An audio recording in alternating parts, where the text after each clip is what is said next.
Okay, good afternoon, no? It's 12:04, no? 12:04 in the afternoon, okay? Bigla ng umaraw, okay?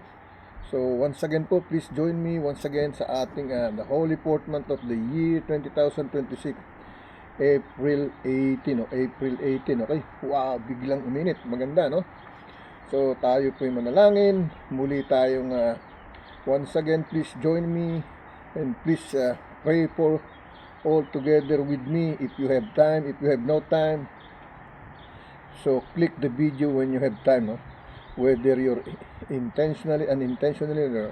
Nationally, no? Mentally, etc. etc. May oras kayo, wala, nasa sa inyo yun, okay? But here I am, no? Just to serve the Lord God, and at the same time, I know He will be happy if I serve you the same thing as I serve Him to spread the gospel word of God, to guide us, no? To save us, our Holy Ghost, our holy soul, no? The winning soul. If that's what it says on the Christian word, okay? Winning soul, no? Magsagip ng iba't ibang kaluluwa, no?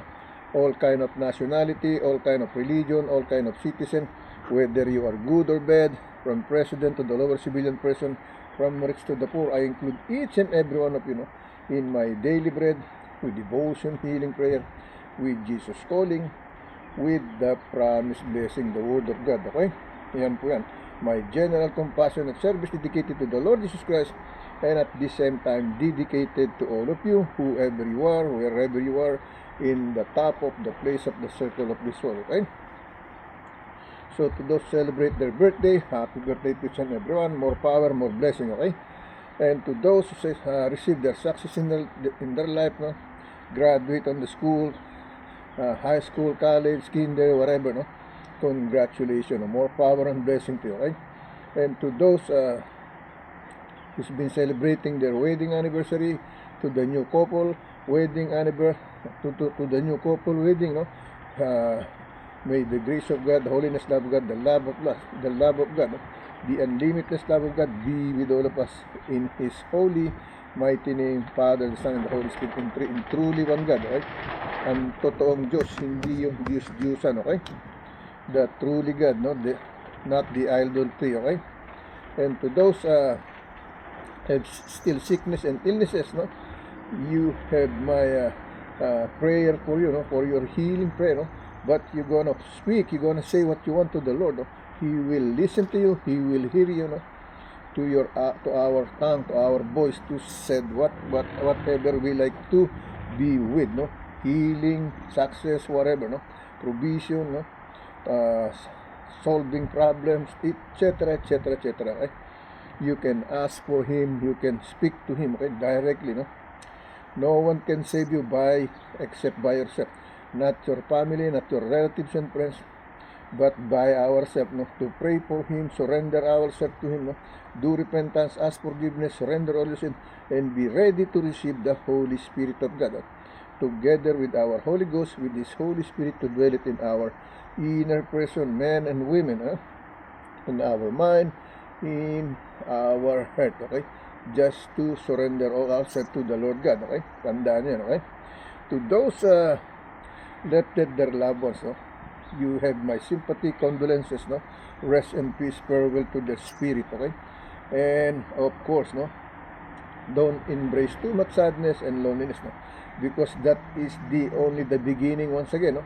When we are was left by our loved ones, grandfather, grandmother, father, mother, no?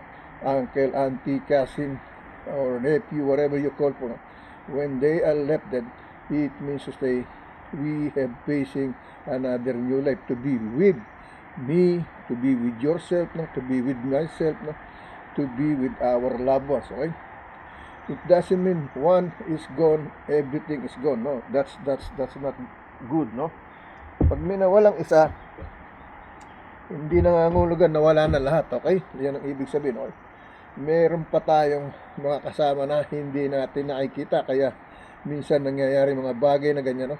Yung hindi natin pinagpapahalagan, ibinibigay ng Diyos sa atin para siya nating pagpahalagan, no? Yung hindi natin pinapansin, no?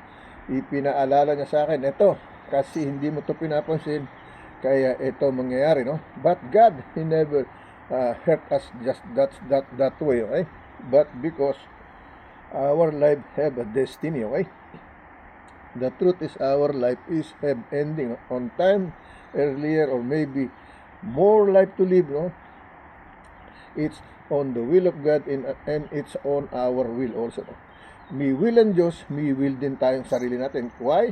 Kasi it said, I made you free, I set you free, no? As my child, as my children, no? To be free to do whatever you want to do, okay? In the godliness way, not in the evil way, okay? Yan ang ibig niya sabihin. Now you are free. You have two choices, no? Or three, no? One in the left, one in the right, no? On the way to go up in the right, no? It means to say left and right, no? We are in the Lord God is in the middle, in the cross, okay? Siya yung, kaya nga siya nakadipan, left or right ka, saan ka ba sasama? Both His hand is good, okay? Because He is God, we are not, okay? Alright? But it means to say, no? Where you gonna stay? Up, left, or right, no? Left or right, no? It's up to us. But the point is, don't embrace too much evilness, no? On the left side, no? On the evil side, the prince of the earth, okay? That's what they said, no? The evil prince of the earth is the one who's living in the earth, okay? Kaya tayo nagkakasala, tinutokso tayo, no? Pero pinadadalan din tayo ng Diyos ng tukso para tayo matuto magkaroon ng aral, no? Yan po totoo. Kasi even though I'm a mother or mother, whatever I say, you still gonna listen, but you gonna follow or obey Him. No? That's what it happens to all of us. Okay? Nakikinig tayo, naririnig natin, pero hindi tayo nakakatupad, hindi tayo sumusunod. Why? Because of our pride, our ego, no? Our stone-hearted, no? That's the way it is. Our hatred, no? Is stubbornness, no?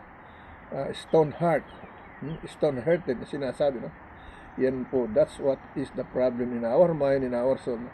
With our Holy Ghost, with the Holy Spirit of God. Now, if you don't have the Holy Spirit of God, you have your own Holy Ghost to be with our body and soul, okay?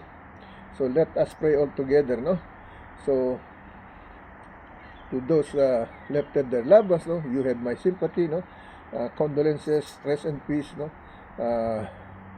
May the grace of God, I hope their spirit be with them in the kingdom paradise of heaven, in the Father's house, with the Son Jesus, our Savior, to show us our salvation, to guide us with the Holy Spirit that we have, together with our Holy Ghost. No? Because when we pass away over here, we cannot bring nothing. We born nude, we gonna die nude. That's very simple, okay? And that is the truth, no? Now we have a second death, second life, no? When we are body lifted here, we have another life to live, okay? Now that's the big question, no? Where you gonna go? In one letter, no? H, no? One letter H, okay? Heaven or hell, okay? That's the way it is, no? So it's up to you. You know what is good and what is bad, okay? So let us pray all together, okay? Lord God, once again, here I am again, Lord God, to pray for your name, to call for your name, to pray for your name, Lord God. In the name of your mighty, the Almighty Father, no, with the Most High, with you as a Son Jesus, no, as our Savior, to show us our salvation, to save us with your Holy Spirit, to guide us in the right path, the right destiny, in the way, the truth, and the life, just to be there in the kingdom paradise of heaven, in the Father's house, with you as a Son Jesus, our mediator, no? Our salvation, our Savior. Lord, please always guide us, protect us, make us safe, healthy, strong with all our loved ones, family, heart, relatives, and wherever they are, in the top of the place of the circle of the may your grace and mercy and glory and forgiving love and the unlimited love, the holiness love, Lord, that no one can defeat, no one can compete you, Lord, but by you, the maker, the builder, no? The creator of everything, Lord God, included all of us as a human being. In your holy, mighty name, Jesus, amen. Lord, once again, healing prayer, Lord God, healing prayer for all of us. Healing prayer for all of us. Lord, grant us all our best wishes from the successful for goodness against this evilness, evil power, evil behavior, hatred, no? hypocrite, racist, Lord God, angerness, madness, Lord God. Lord, please save me. The Lord, save them the way you save me, Lord. Call them the way you call me, Lord. Lord, pray for, love them the way you love me, Lord God. In your holy mighty name, Jesus, amen. Lord, to you, there's nothing too hard for you. There's nothing impossible to you to happen. When we call your name, when we pray for your name, when we praise for your name, in your holy mighty name, Jesus, amen. Lord, comfort all in the middle of war and the victim of war, Lord. Lord, protect our President Donald J. Trump, the 43-47% that you allowed him to leave, no? Just to fulfill your work in the godliness way, Lord God. If there is war, Lord God, you know why, Lord God. You know the reason why, Lord. There is an evil side, that's why, Lord. And you have to cast out the evil side to fulfill your good work in your godliness work from the other president or other leaders, Lord God, that who serve you and love you, and to bring back Christian life to all over in the earth, to lead by our 45th and 47th President, Donald John Trump. Lord, may you protect other parties, political parties, to touch their heart and mind, to unite in the godliness way, not in the evil way, Lord. In your holy, mighty name, Jesus, amen. Lord, I pray for Tatay Digong to bring back home in my country, Lord God, Philippines, Lord God. A lot of people is waiting for him, trusted in him, Lord God. But you are the one who's going to do that, Lord God. In the time has come, Lord God. You will going to bring it back, Lord. Whether in your kingdom paradise in heaven, whether in our country, Philippines. But most of all, Lord, watch them, protect them, heal them, no? Give him more life to live with their whole Filipino people.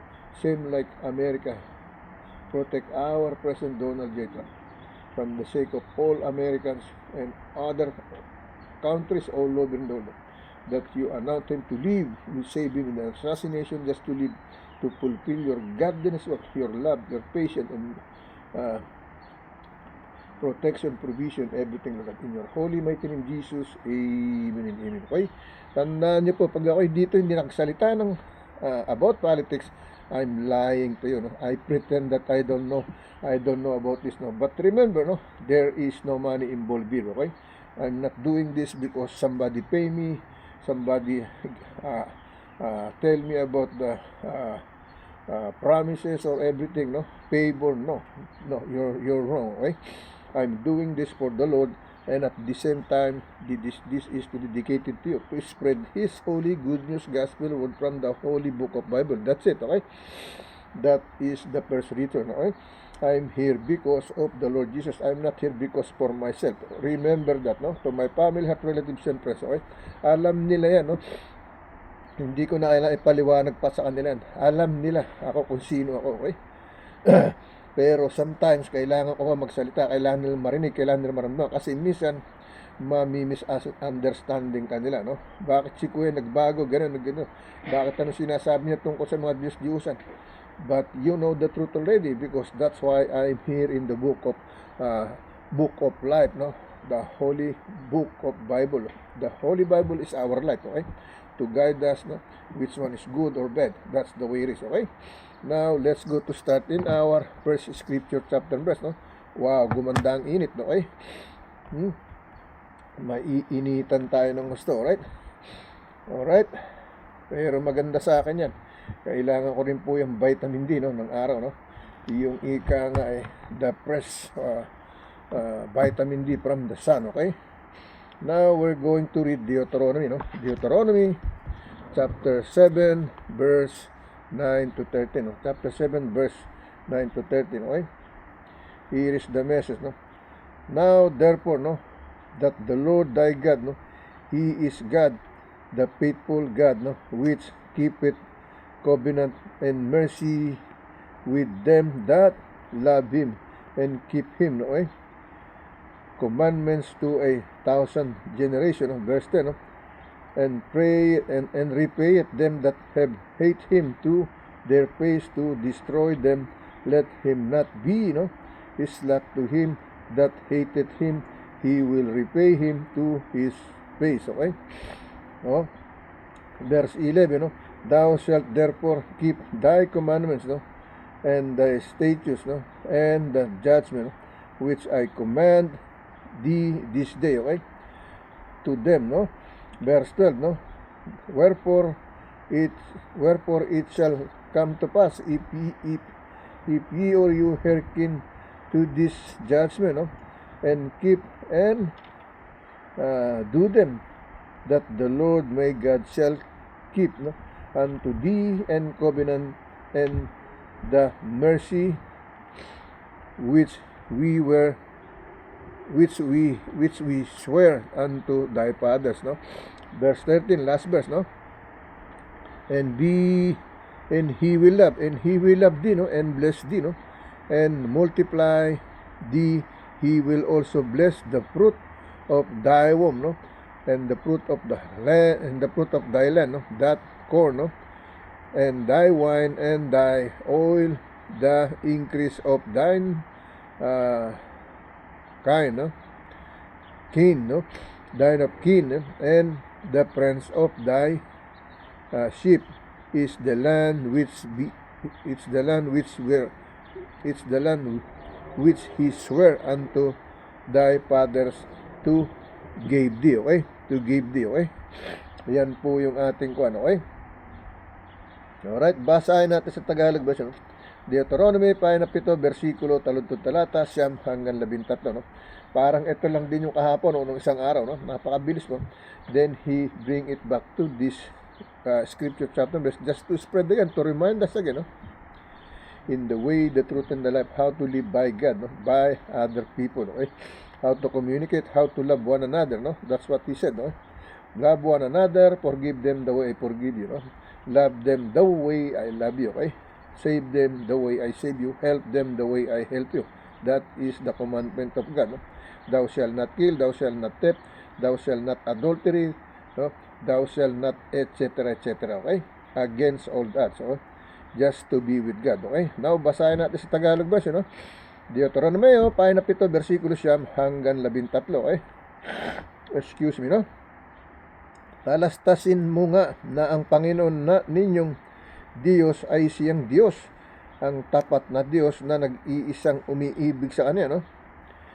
At tumutupad sa Kaniyang mga utos hanggang sa isang buong saling lahi, okay? Versikulo 10, at pinaghihigantihan ng Kaniyang muka ang mga napuput sa Kanya upang lipulin siya'y hindi mapagpaliban doon sa napuput sa Kanya. Kaniyang paghihigantihan sa Kanya ring muka, okay?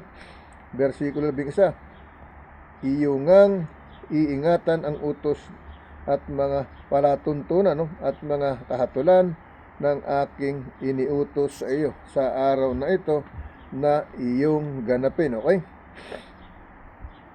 Versikulo 22, no? Ang biyaya ng pagkamasunurin, pagkamasunurin ka, mapagbigay ka, mapagpatawad ka, yan ang ibig sabihin. Ang biyaya ng pagkamasunurin, okay? Yung laging sumusunod, no? Pero pag merong kailangan ipaliwanag bago ka sumunod, okay? Para maintindihan ng nagpapasunod sa iyo, hindi ka malalagay sa alanganin kasi pinaliwanag mo muna, boss, ganito, sir, ma'am, no? Kasi ganito po yan, gano'n. Yun, pag sinabi, okay lang, sige, gawin mo pa rin. That's it, no? You just tell what you have to sell. Like praying for God, no? You need healing prayer, ask them. You need money, ask them. You need work, ask them, no? You need provision, protection, no? Or healing power, ask them. Speak by yourself, no? Not by other one, okay? Not by anyone, I mean to say, okay? But by ourselves, no? Because it says, I know what's in your mind, in your heart, but I want to hear it, no? I want to hear. Gusto kong marinig. Gusto kong sabihin mo sa akin, okay? Alam ko na, miskip na hindi mo sabihin sa akin, pero gusto kong marinig, no? Tawagin mo ang aking pangalan, no? Sabihin mo sa akin ang iyong kailangan at aking ibibigay sa iyo kasi ikaw ay aking narinig. That's it, okay? Now, let me read, no? Ang biyaya na pagkamusunurin, no? The grace of the obedience, okay? The grace and blessing for the obedience, no? Versikulo 22, at mangyayari sapagkat iyong dininig ang kahatulang ito ay iyong tinutupad ang at iyong ginaganap ay tutuparin sa iyong Panginoon mong Diyos, no? Ang tipan at igagawad ang kagandahang loob sa kaniyang isinumpa sa iyong mga magulang, no? Versikulo 23. At kaniyang iibigin, no? At kaniyang ibigin ka at pagpapalain ka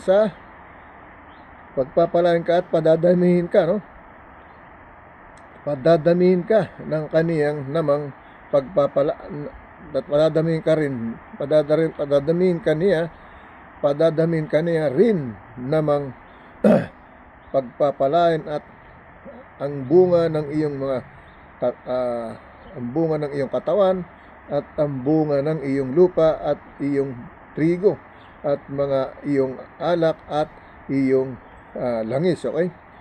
Ang karagdagan ng iyong mga bakahan at mga guya at ng iyong kawan sa lupay ng kanyang isusumpa sa iyong mga magulang upang ibigay sa iyo. Ipamana din sa iyo. Ibig sabihin, yung pinamana ng Diyos sa ating Ama, ipamana din sa iyo, no? Pero paano kung wala namang ipinamana sa iyo, no? Sa aking Ama, anong ipapamana sa akin? Wala, no? Buhay, meron, okay?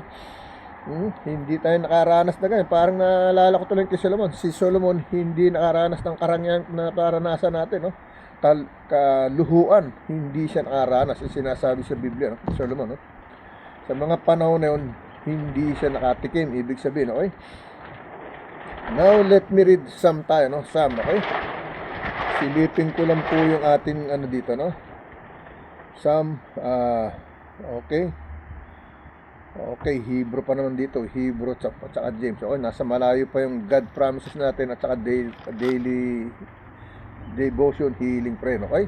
Saglit lang po. Okay, tuloy tayo, no? Dito tayo sa ating Psalm chapter 53 verse 1 to 5, no? Psalm chapter 53 verse 1 to 5, no?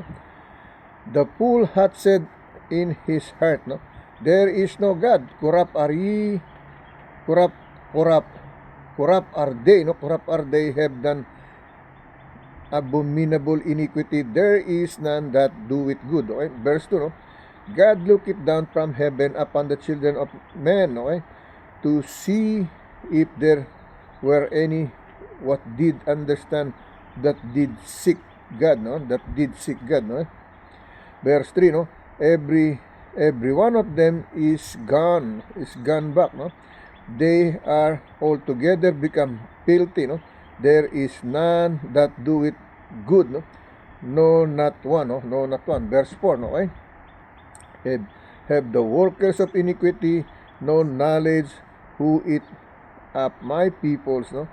As they eat bread, they have not called upon God, no? They have not called upon God, okay? Verse 53, no? Verse 53. Ang mangmang ay nagsabi sa puso niya, no? Walang Diyos, no? Nangapahamak sila, no? Nangapahamak sila at nagsisigawa ng kasuklam-suklam sa kasamaan. Walang ginawang mabuti, oh. Versikulo 2. Tingnan, no? Tinunguhan ng Diyos, oh, ang mga anak ng mga tao, no? Tinunguhan, ibig sabihin tinignan, tinitigan, okay? Tinunguhan, no? Tinunguhan ng Diyos ang mga anak ng tao mula sa langit upang tingnan kung may sino mang nakakaunawa na humahanap sa Diyos. Humahanap sa Diyos, no? Bawat isa sa kanila ay tumalikod. Sila'y magkakasamang naging mahahalay, no? Walang gumagawa ng mabuti, kahit isa, okay? Versikulo 4, no? Wala bang kaalaman ang mga manggagawa ng kasamaan na siyang kumakain ng aking bayan na tila kumakain ng tinapay at hindi nagsisitawag sa Diyos, okay, sa kanya. Versikulo 5. Dooy nangapasa malaking kahatulan, no? Dooy napasa malaking katakutan sila na hindi kinaroroonan ng takot, sapagkat pinangalat ng Diyos ang mga bato niya na humahantong laban sa iyo. iyong inilagay sila sa kahihiyan sapagkat itinakwil sila ng Diyos. Okay, nagalit sa kanila ng Diyos, no? Yun ang ibig sabihin, okay? Hold on, okay? Okay, let's continue tayo, no? Yun yung ating binasa, no? Psalm chapter 53 verse 1 to 5. Now let's go to our Psalm ulit tayo, no? Psalm 119 verse 30 to 34, no? Parang yan din yung kahapon binigay sa atin ngayong araw na to, no? Hindi ko po sinasadya yan, hindi ko sinadyang ulitin, okay? Kung hindi, yan ang ibinibigay na hain para mabasa natin bilang paalala sa atin nang hindi natin makalimutan siguro, okay? Ibinalik uli ngayon sa araw na ito, okay? So, dito tayo sa Psalm chapter 119, verse 30 to 34, okay? Here is the message, no? No? I have chosen the way of truth. Thy judgment have I laid before me, no? Verse 31, okay? Verse 31, no? I have stuck unto my testimony, O Lord, put me not to shame, no? Put me not to shame. Verse 33, no? I will run the way of thy commandments when thou shalt enlarge my heart, no? When thou shalt enlarge my heart, okay? Verse 33, no? Teach me, O Lord, the way of thy statutes, and I shall keep it into the end. I shall keep it into the end. Ibig sabihin, okay? Verse 34, give me understanding, and I shall keep thy law, no? Yea, I shall observe it with my whole heart, no? Yan ang ginagawa ko. Yan ang ginagawa kasi hindi naman tayo biyasa to, hindi tayo marunong. Hindi tayo nag-aaral sa Bible study, no? But God teach me all the words He wants me to be, no? Okay? He is the one who speak here. He used my body, He used my words, He used my Holy Ghost, He used my body and soul as His temple, as His church. Even in this moment or even 24 hours, He is with me, no? If I make mistake, maybe He's a little bit far away from me, but He never gonna forsake me or leave me, no? And leave me alone, okay? Yan po, no? Basahin natin sa Tagalog version yan, okay? Ang sabi nung verse 32, no? Teach me, O Lord, no? The way of His statute, and I shall keep it unto the end, no? I shall keep it into the end, okay? Verse 34, no? Give me understanding, and I shall keep thy way, and I shall keep thy law. Yeah, I shall observe it with my whole heart, no? Ng buong puso. Okay? Basahin natin sa Tagalog sa mga awit o kanta, pahina 119, versikulo 30 hanggang 34, okay? Here is in Tagalog version, okay? Aking pinili ang daan ng pagtatapat, ang mga kahatulan mo'y ilalagay ko sa harap ko, no? Sa harap mo para hindi mo makalimutan, okay? Lagi mong naaalala. Versikulo 31, no? Ako'y kumapit sa iyong mga patotoo, O Panginoon. Huwag mo akong ilagay sa kahihiyan, okay? Versikulo 32, no? Aking tatakbuhan ang daan ng iyong mga utos pagka iyong pinalaki ang aking puso. Okay? Yan ang ginawa niya sa akin, no? Pinalaki ang aking puso. Versikulo 33, no? Ituro mo sa akin, O Panginoon, ang daan ng iyong mga palatuntunan, no? At aking iingatan hanggang sa wakas. Versikulo 34, no? Bigyan mo ko ng pagkaunawa at aking iingatan ng iyong kautusan, o aking susundin ang aking buong puso. Okay? Yan ang sinasabi, no? No? With the whole heart, okay? With my whole heart, no? Now let's go to read another scripture chapter verse. Proverbs ulit tayo, no? Proverbs chapter 3 verse 5 to 9, okay? Saglit lang po. Okay, let's continue tayo. Dito tayo sa ating Proverbs, no? Chapter 5, verse 3 to 9, no? No? Oh, Proverbs chapter 3, verse 5 to 9, no? Proverbs chapter 3, verse 5 to 9, okay? Trust in the Lord with all thine heart, no? And lean not unto your own understanding, no? In thy, verse 6, no? And said, trust in the Lord with all thine heart, and lean not unto your own thine understanding. Verse 6, no? In all thy ways acknowledge Him, and He shall direct thy paths, no? Verse 7, no? Be not wise in thine own eyes, no? for the Lord and depart from evil, no? Verse 8, okay? It shall be held to thy navel, no? And marrow to thy bones, okay? Verse 9, honor the Lord with thy substance, no? And with the first fruit of all thine increase, okay? Verse ayun, hanggang doon tayo sa no? Verse 9, no? Verse 5 to 9, okay? Basahin natin sa Tagalog version, no? Mga kawika, no? Sa Spanish, Proverbios Kapitulo 3 versikulo 5 hanggang 9, okay? Proverbios Kapitulo 3 versikulo 5 hanggang 9. Sa Tagalog, no? Mga kawikan, pahina 3 versikulo 5 hanggang 7, okay? Tumiwala ka sa Panginoon ng buong puso mo at huwag kang manalig sa iyong sariling kaunawaan, okay? Pag nagtiwala tayo sa ating sariling kaunawaan, nag-doubt tayo, wala na, sira tayo. Kasi doon tayo nagtitiwala sa ating sariling kaalaman, hindi sa sariling kalooban ng Diyos. Ibig sabihin, no? Versikulo 6, no? Kilalanin mo siya sa lahat ng iyong mga lakad, no? At kanyang ituturo ang iyong mga landas, no? At kanya ituturo ang iyong mga landas, okay? Igagabay niya tayo, ituturo kahit wala tayong alam. Katulad ng nangyari sa akin, wala akong alam, pero tinuturuan niya ako, ginagabayan niya ako, no? Sa pamamagitan ng kanyang salita sa Biblia, no?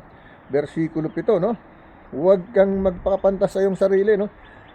Mga mata, matakot ka sa Panginoon, humiwalay ka sa kasamaan, okay?